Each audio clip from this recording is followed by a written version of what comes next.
Good morning, world. Oh, it's freezing here in Melbourne. Just waiting a few minutes for people to jump on. Sitting here, talking to myself. Pretty standard for me, to be honest, talking to myself.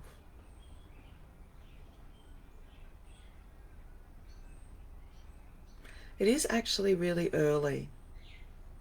It's school drop-off time, I think. Yeah, school drop-off time in Australia if you are getting children to school. And I'm also aware that I have significant lag, so when people comment, I don't see those comments for some time. Hi, Sinead. Sinead or Sinead? It's Sinead, isn't it? Hi, Ireland. How exciting. I love the UK people jumping on. Hi, Helen. It must be really late. So 11:30 there. Good morning, Donna. Hi, Therese. What time is it in Denmark, Therese? I love just having access to a community that is international, global. Hi, Amanda. Oh, you must be in the UK then. Thank you for tuning in. So I really want to talk about parenting this morning because I've had a few experiences this week with families in consultation and delivering presentations to professionals, and some of their questions have raised a few points that I'd like to touch on around parenting neurodivergent children. Hi, Katie, welcome. Colorado, wow. I have no idea what the time must be there.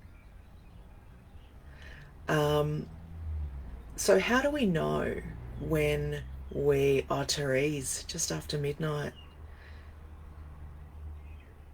Late. Very late, Emma. It's hard though, isn't it? Because sometimes it's the most peaceful time of the day. Either first thing in the morning, I'm a morning person for sure, or very late at night. A lot of us parents end up being night birds or night owls. I'm not though. I'm exhausted by the end of the day.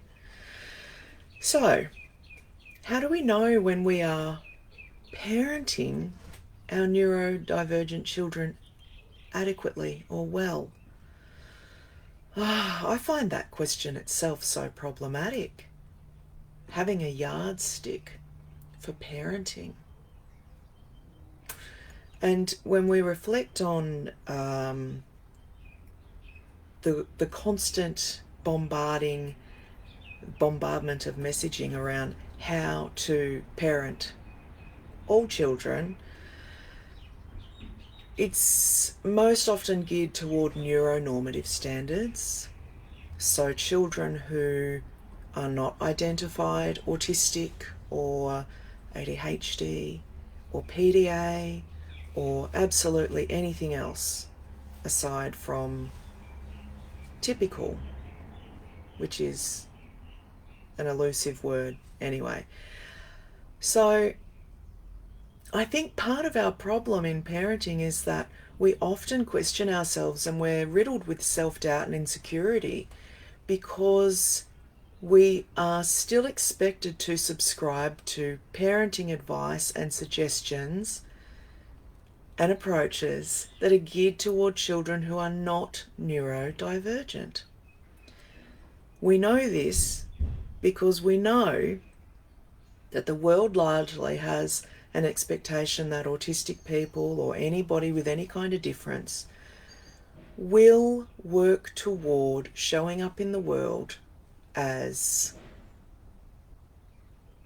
a typical person.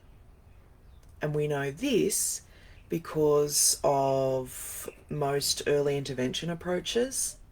Most of them seek to normalise autistic children, seek to change the way they move their bodies with terminology like quiet hands, so keeping our hands still instead of being allowed to flap, to regulate. And most of the things that early intervention is preparing our children for are other systems for them to go into, where there is also an expectation that they will be able to function and show up in the world as typical children, i.e. school, work. We put them through social skills training so that they know how to change the way that they socialise or connect with others in order to fit in with typical people. So most of what is on offer to autistic children or neurodivergent children are approaches that are driven toward normalising our children somewhat. Now, when people ask me about what kind of therapies I think are appropriate, I think it's up to the family to decide what works for their child and to focus on the response from the child. But supportive therapies always. Supportive over compliance. Ooh, I've just got a big explosion of comments there because I've got lag. Parenting is the hardest job of your life, isn't it ever, Susie? I mean, we're only raising human beings, no pressure. Oh, Amanda, I'm so happy to hear that. I'm so happy you're finding in-tune families helpful. So then if we reflect on the approaches toward our neurodivergent children, and for those people who aren't sure what neurodivergent means, it means autistic, ADHD, PDA, dyslexic.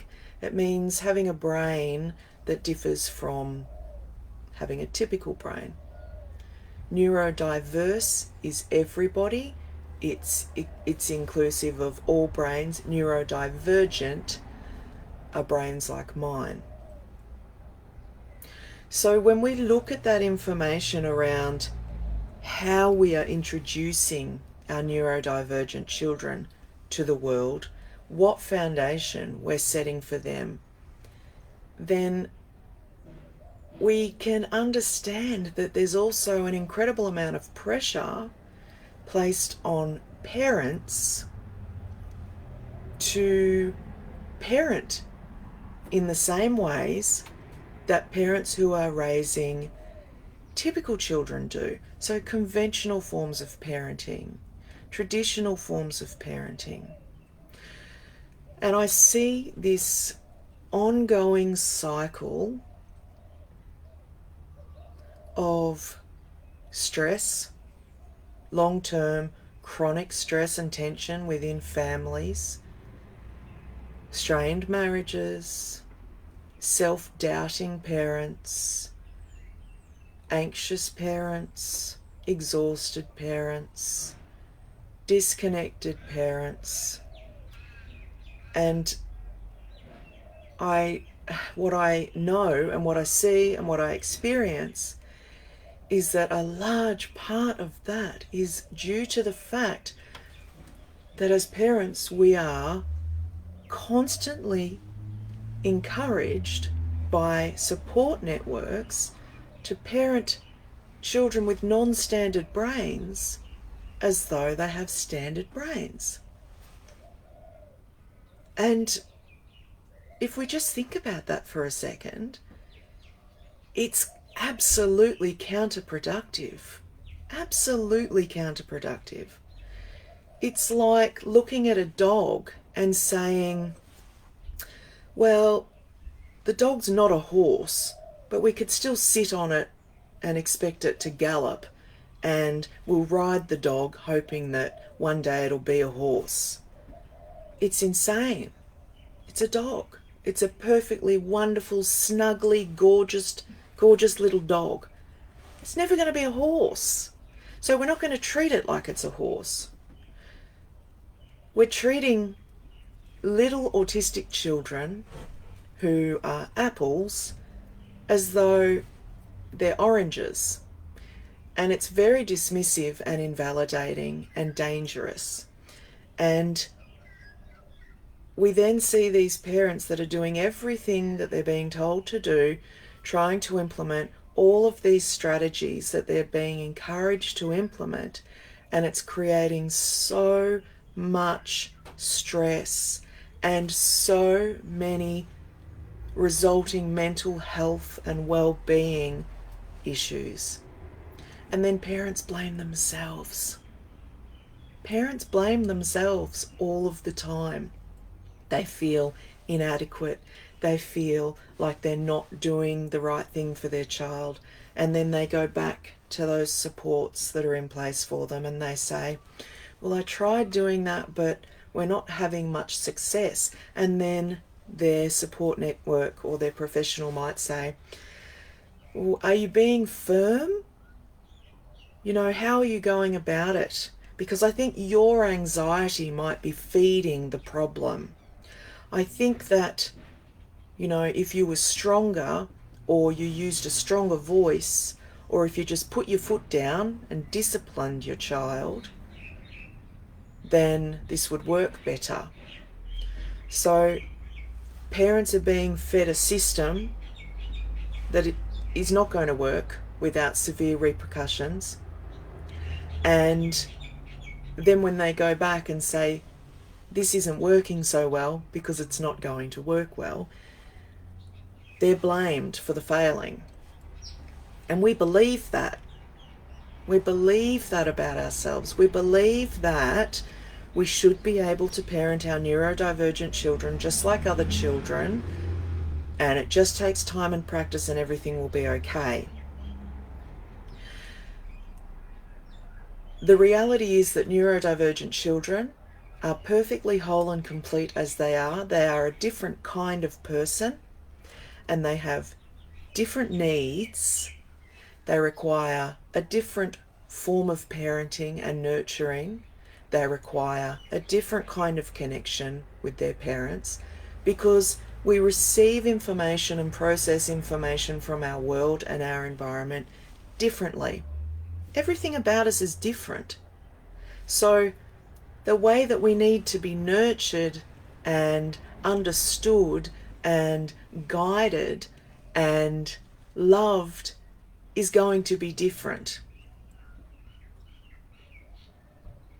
Consistent boundaries build resilience. So glad that you've got an eye roll after that. Let's talk. I'm going to hit on resilience in a second. So what I often come up against in consultation is traumatized families who have hit crisis point, who believe they have failed as parents, who feel inadequate, and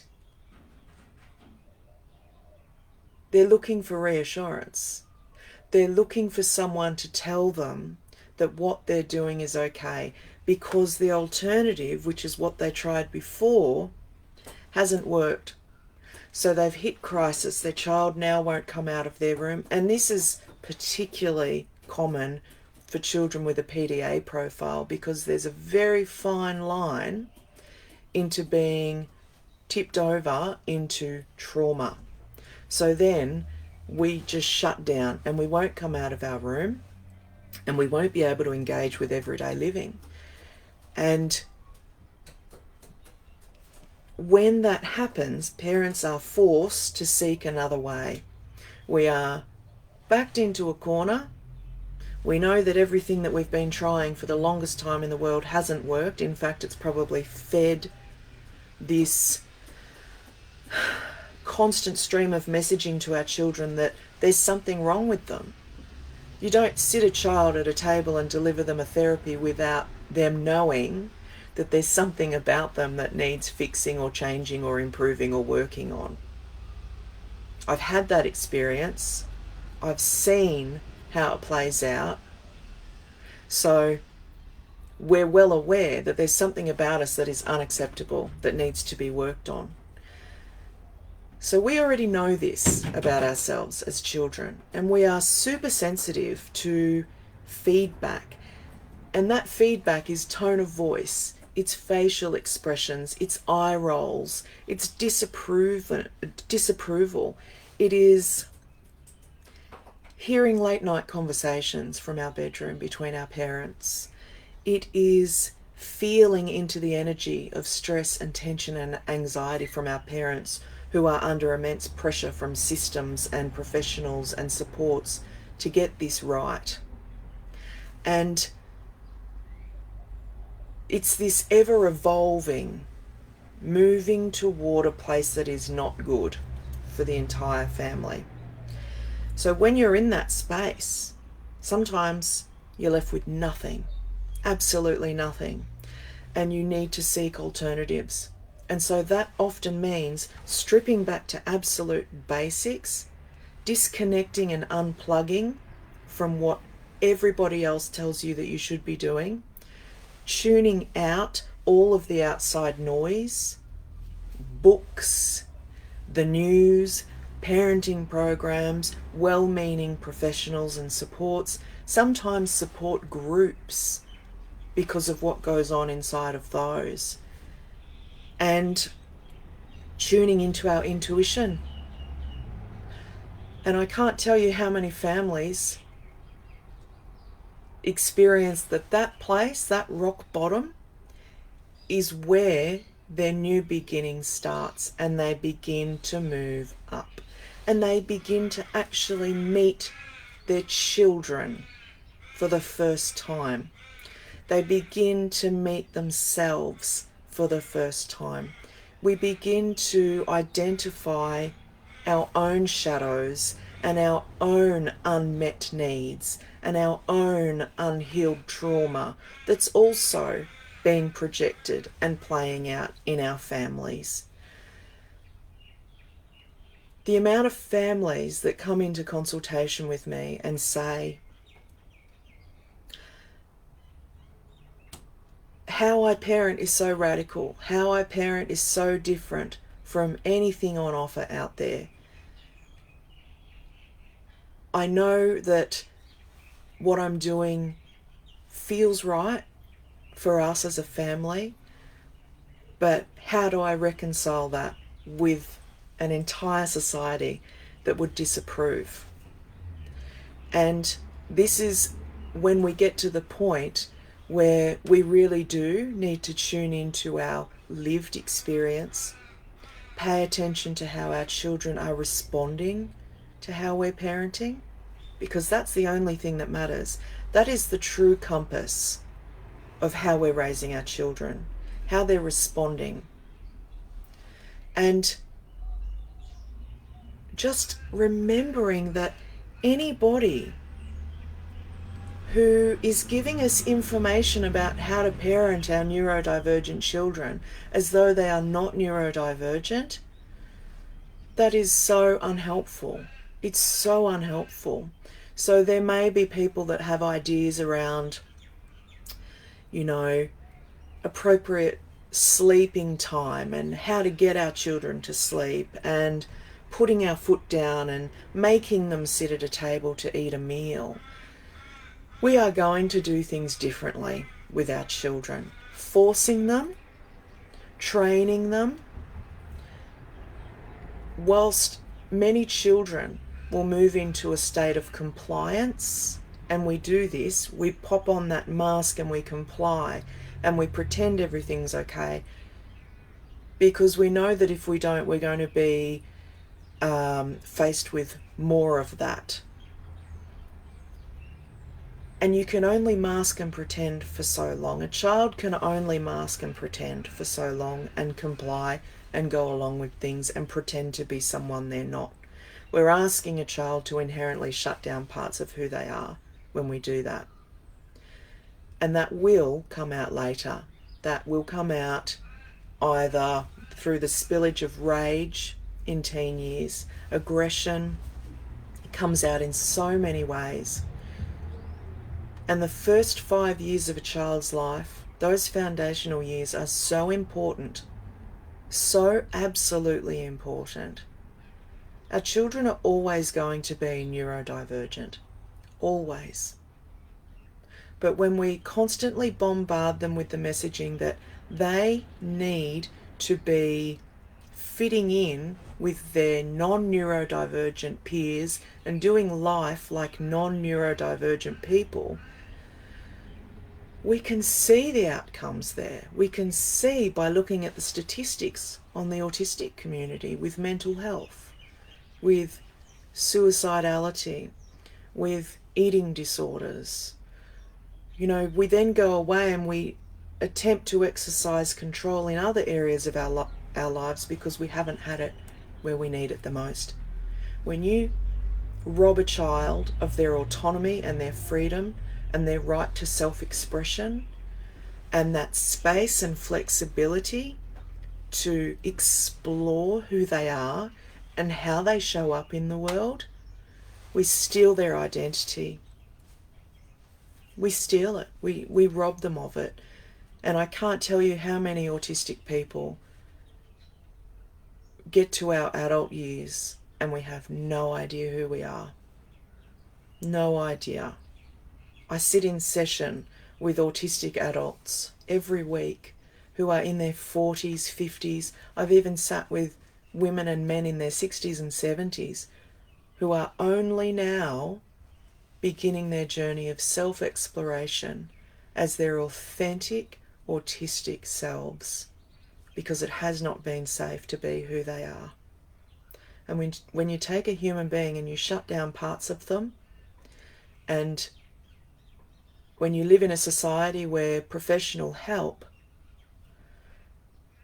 encourages parents to be compliant in that process, and it's so insidious that we don't even know it's happening, it's extremely dangerous. I'm going to read these comments. I was told to nip the challenging behaviour in the bud. I should just stop him. Oh yeah. Makes you feel so inadequate as a parent. We do it our way, loving care, loving who he is.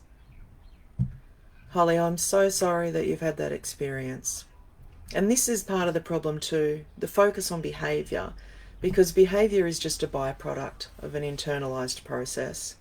Behaviour is a clue, and it's an important form of communication for autistic people. So stopping, making our focus, stopping challenging behaviours is like putting tape over a typical person's mouth. We are attempting to communicate what's going on, and when we just put a lid on that behaviour, we're feeding that trauma that will come out at some stage. Caroline says, Caroline or Carolyn, I apologise if I've got that wrong. I really hope the road up starts. Actually, it did 2 years ago, but so much damage to fix from that point to now. Kid thrive, but me, myself, hit rock bottom last fall. Trying to get myself to the new starting point. Neurodivergent myself. We stopped all demands a little less than 3 years ago. Kid taking on in life, but mum need more time. Yeah. And that's the thing about parenting too, is that we're often in survival mode and we don't realise it. And many of us are also unidentified autistics who have lived a life where it hasn't been safe to be different. And we get very good at masking. And when we've been in survival mode for so long and we get to stop, that's when trauma shows up. We don't have the space when our brain is in survival mode to sit with our emotional body. We don't get the space to feel into what's really happening for ourselves in here. So I'm not surprised that many families, when they put in measures into their lives like taking their children out of school or stopping particular therapies or choosing not to connect with people who are not healthy for them anymore, when we create that space for ourselves, that's when it's safe for trauma to show up. So the beginning of that journey for many families is the time where they will then need to start moving through trauma. And that is a recovery period for many families. It's a lot of unlearning, it's a lot of reconditioning, and tuning into our intuition and operating from that space, which is not something that human beings are encouraged to do. Thanks, Holly.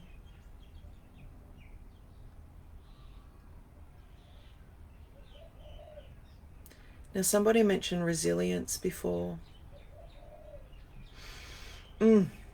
Resilience. So I hear this a lot in reference to autistic children, that we need to make them resilient. Having our children show up in the world in typical ways is not resilience. That's not resilience, that's trauma. So what we think we're getting them to do is engaging them in resilience, but we're engaging them in trauma.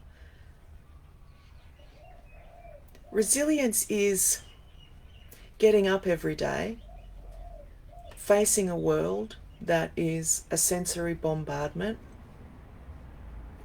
moving through daily routine with an overactive threat response in our brain.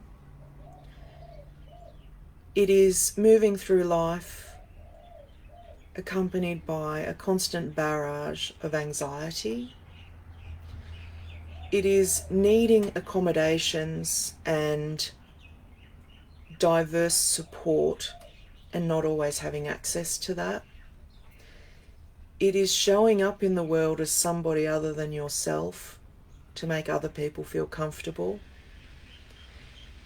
It is being seen as a second-rate human being that constantly needs improving or changing, and still being able to get up every day and do that when you're a child. Now, if that's not resilience, somebody please tell me what is. Hi, Mel. I'm loving this live. I have an appointment this afternoon with the Ministry of Education, who are wanting to push my 4-year-old into speech therapy because they want her at school. This live has helped me to say what I think, as I've never found the right words, and when I do say something I get shut down. Good luck with your appointment, Ariana. You know, none of us come into this space without there being incredible pain first. Trial and error, incredible pain. Hi Priya, hi Amy.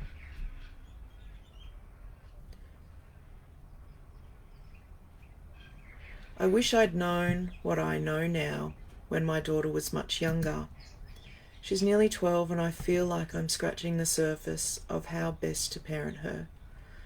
I also wish professionals were better at listening to your voices so they could help to identify and support children and parents earlier. Yeah, I feel all of that, and I think it is changing, and there are professionals that are reaching out and looking for lived experience, and I just want to say this. If you have a professional who dismisses and invalidates your experience as a parent, if you have a professional who doesn't listen to what you're saying about your child or doesn't believe you or tells you that it's not important, they may not be the right professional for you. Also, just because a child is diagnosed or identified as autistic doesn't mean that they're going to need all of the therapies that are on offer. There are many autistic adults who, had we been identified autistic later in life, we would have been exposed to many therapies.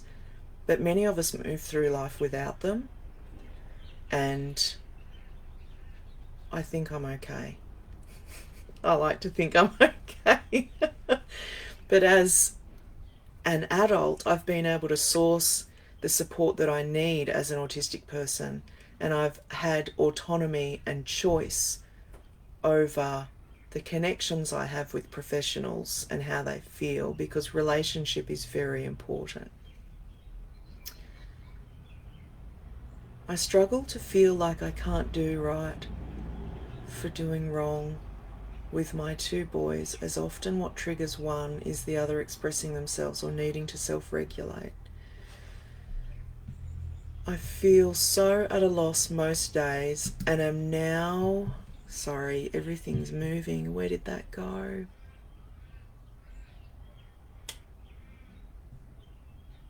Oh, I feel so at a loss most days and am now used to feeling like a failure. One of my boys, I'm convinced, is PDA, and we have little demand now. Feel like you get the backlash from professionals and teachers, as it's not openly recognised. I understand. That's really difficult to process and live with. Really, really difficult. And I think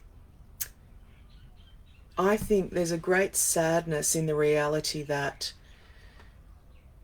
so many people are not willing to tune into who children are as unique individuals, that they often require a piece of paper with a professional signing off saying, this is who this person is, this is who this child is. And from the space that I come from as an autistic person, and many of my friends and colleagues who are autistic doing similar work, is that we don't consider ourselves a medical diagnosis or disorder. Absolutely, it is a disability, but this is an identity and a culture. And the insanity of needing somebody to sign off on a piece of paper for a child to be treated with respect and acceptance, to be provided accommodations and support, for someone to have to put on a piece of paper that they are in fact autistic, to be able to access that, is very sad. It's very sad, because as educators, and my background is teaching, we tune in to individual children. We get to know them. We build relationship with them. We spend time chatting with them.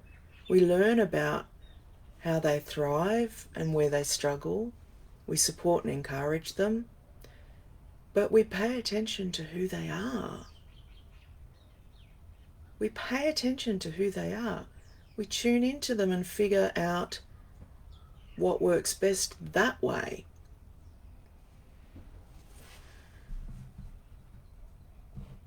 Too many years of invalidation has made us very wary and very intolerant of allied health professionals. We've refused to pay for appointments.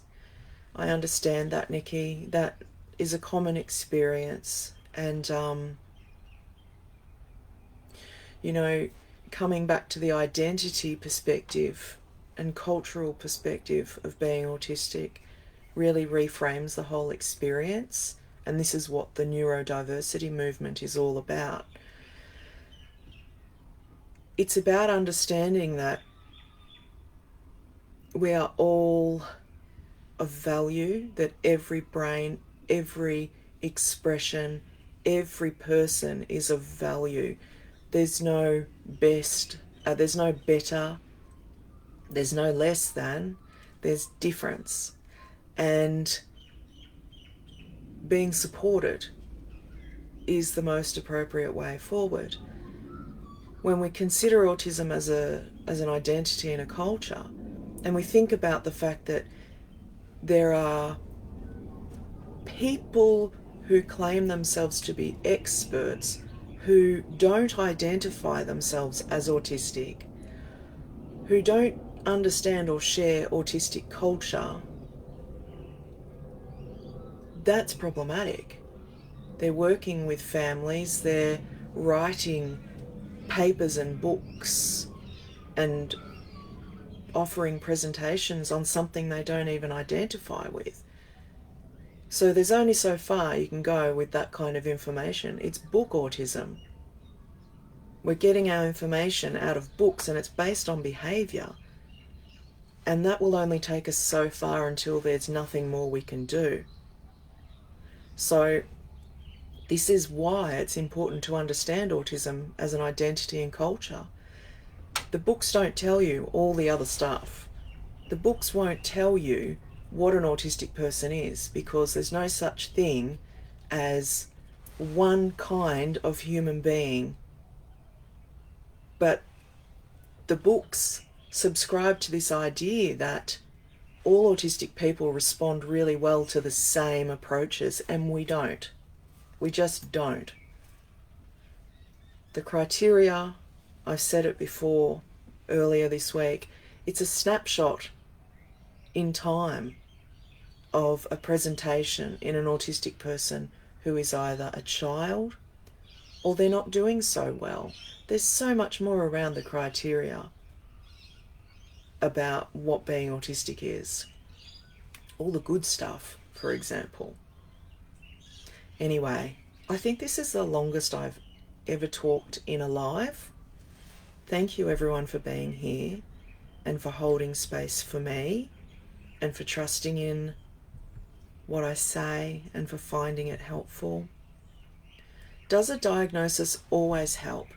I'm confident my daughter is autistic, but we are happy and work through her anxieties as they arise thus far. However, she's only 4 and I'm worried if I don't seek support, we may not always be able to cope. On the other hand, I feel at this stage a diagnosis would label her as someone we need to fix. I don't want to fix her. She's perfect. I might do another live on this, Rachel, but it's a really good question. Some people want a diagnosis, some don't. The autistic community readily accepts and embraces people who self-identify because it's an identity and not a medical disorder. And what you're referring to there, knowing her, being able to work through things, understanding that, you know, she's probably autistic, but you're managing right now, that's working from a space of intuition. That's being tuned into your child. And then that uncertainty around not seeking support, I think that comes from the alarmist language around early intervention. Support is important for sure, if she needs it. So I think it's always a good idea to maybe have a key worker or to pay attention to the ways in which she needs to be supported and seek that support specifically. But I think ultimately it's up to her whether she wants a diagnosis when she's older, maybe. And I guess the only thing around the diagnosis issue is really having a good think about our own internalised ableism. Because we can be advocates for our children, and I know that can be scary to think about, but we can stand up as privileged people and teach the world about the beauty of autistic people and the importance of diversity. Anyway, I am going. I've got a consultation soon. Thank you so much for being here, everybody. So much love to you all. Enjoy your day. Sleep well. Wherever you are, enjoy yourself. And I'll see you again soon. Bye-bye.